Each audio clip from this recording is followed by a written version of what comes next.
The Girls Who Disappeared is a brilliant book from Claire Douglas. I really thoroughly enjoyed this. It's generally very well written. There is one thing in it that I didn't like, and I will explain that. It's not a spoiler, it doesn't give anything away. And this discussion will be spoiler free because I thoroughly recommend it. This was published originally in 2022, published by Penguin, and the publishing quality of the ebook, I read the ebook version. It's very, very good, and the writing quality is great. The writing style is something that I got on very well with for the most part, and the story itself is very compelling. We learn that 20 years ago, almost 20 years to the date, four girls were in a car crash, and I think they were 18 years old, and when one of the girls, Olivia, one of our protagonists in this story, wakes up, her legs crushed beneath the steering wheel, and the other three girls are missing. They're not there, but they were there. They were in the car when it crashed.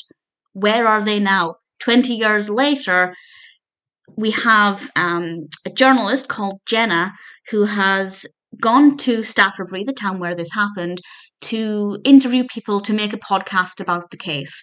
And there are people who are definitely not wanting to talk to her. There are people who think she shouldn't be poking her nose in.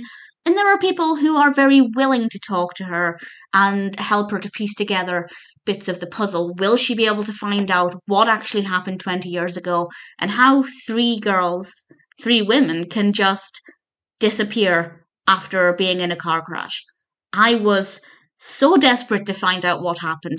Often with thrillers, you can have some idea about what happened. And with this one, personally, I had no idea. There was nothing in my brain. There was no suggestion about what happened. And I loved that. I loved that I wasn't able to come to any conclusions too quickly. I love that it was very unpredictable. I thoroughly enjoyed the mystery element with this. And I feel like nothing was given away too soon. And when it was revealed, and I'm not going to say what happened, but when it was revealed, I feel like it made sense. And by that I mean, even though there were no clues, or I didn't pick up on any prominent clues throughout it, it didn't mean that then, with hindsight, I couldn't connect the dots. I think it was a very well constructed narrative. Everything made sense at the right moment, but until things made sense, the mystery element was so strong and so compelling. And I think the way it was written was really thoroughly enjoyable. And I had a lot of fun trying to figure out what was going on and not being very good at figuring it out. And I really enjoyed it. The characters are also very, well, either likable or love to hateable. For example, I think Jenna is a brilliant protagonist. Olivia is a very interesting one because she's obviously 20 years older. She's nearly 40 now, but she reads like an 18-year-old because she's lived this very sheltered life ever since then, somewhat understandably. And the character she comes across as much younger than she actually is, and it's almost like this accident, this mystery, has trapped her in this state of existence over the course of the 20 years, and she's not been able to move forward.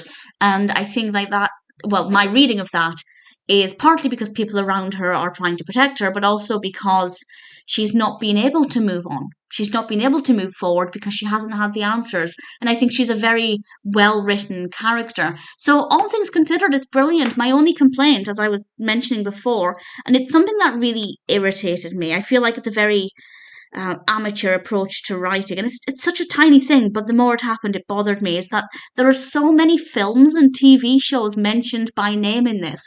Off the top of my head, we have Doctor Who, Seinfeld, Frasier, the film While You Were Sleeping, which is a brilliant film, but there's no need to mention all of these films and shows. Line of Duty was mentioned, because if the reader doesn't understand what that show or film is like, and granted these are all very big TV shows, it adds nothing. There is no value in it.